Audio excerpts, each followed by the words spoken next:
Welcome to Happy Hour at the Craft Bar. We've got a delightfully fun and easy craft to showcase tonight. Grab something to sip on and let me share it with you. These are coasters made from regular tiles, white ceramic, I guess you could say bathroom or kitchen tiles. Uh, but we made these projects in an afternoon. They were very easy, very, I don't know, say stress free as a craft can be. And it did not require many products at all. So to make these crafts, and what we have here, I have 8 of them. They are tiles. They have been covered in a tissue or a napkin. They've been Mod Podged and then shellacked, so they should be weatherproof for at least, good rain a few times. They're not forever, but I don't need that. And then they have cork on the bottom, so they are safe to use on indoor or outdoor items, and it did not require many items at all.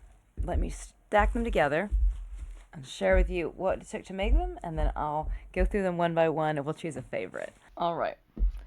So you need a tile, and this is 4¼ by 4¼ or a little shy. Just about 4¼ by 4¼ and then we got some cork squares, and these are adhesives, so you just pull this off. It's already got a big sticker on it. You can buy this in large sheets and cut it down to size, or I've seen them also pre-cut. As long as it covers, the strong majority of it. It doesn't need to go all the way edge to edge, because that cork will sit up a little bit. So these are safe for most countertops or more surfaces. To cover the tile, we used napkins, cheap napkins. Any paper napkin that you've got is going to work. And in fact, thin napkins work best. If they're too thick or if they're multi-ply, you're going to want to separate that and get it down to just a single ply. We found that was you're going to Mod Podge it on, so a thin fabric works best. You can also use tissue paper. This is also a very good surface. It's thin already, and because it's thin already, the Mod Podge will soak through nice and easy and get to this, stick it down. So to say that, you need Mod Podge. Here we're using the Gloss Luster. All of these are waterproof based, or they're water based rather, and they're going to become sealants. So these are good. And then after you Mod Podge it, to really, really get it protected, recommend to go outside and give it 2 coats of a crystal clear enamel. This is a Rust-Oleum they have. Doing a little fabric I've used forever.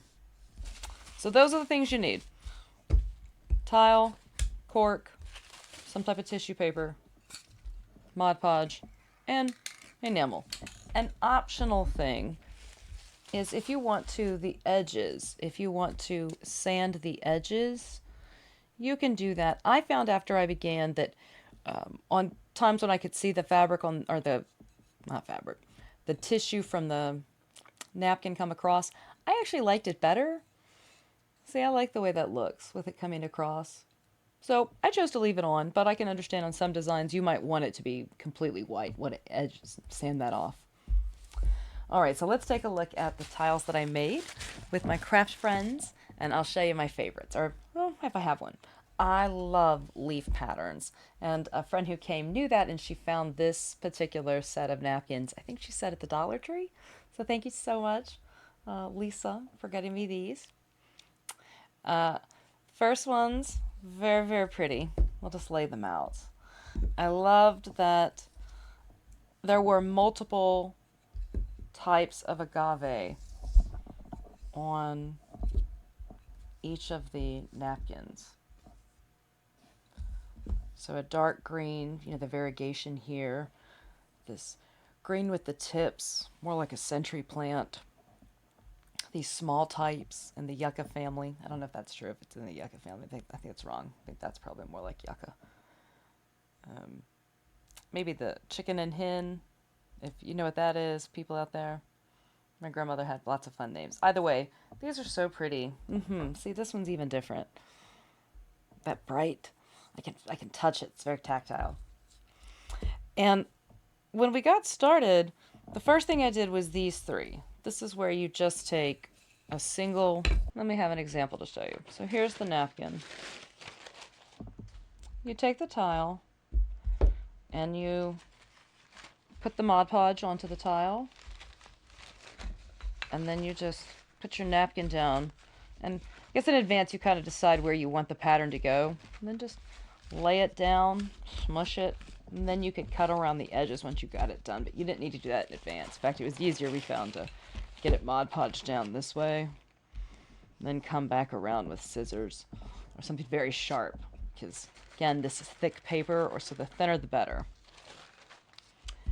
And you could cut out just elements from the napkin and put them down. And so these here, I did that. I cut out individual agave plants and put them down, thinking, ooh, I'm making a new pattern. But in the end, I couldn't tell any difference. So when I lay these out, can you tell any difference as which is which one was the full napkin laid down and which one I cut out the agaves and put them together? This is the only one that looks different to me. This one I cut out. These two, but this one, cut out. No, that's a full napkin. These are full napkins. These I cut out. Either way, okay. I don't think I have a favorite, y'all. I love them all.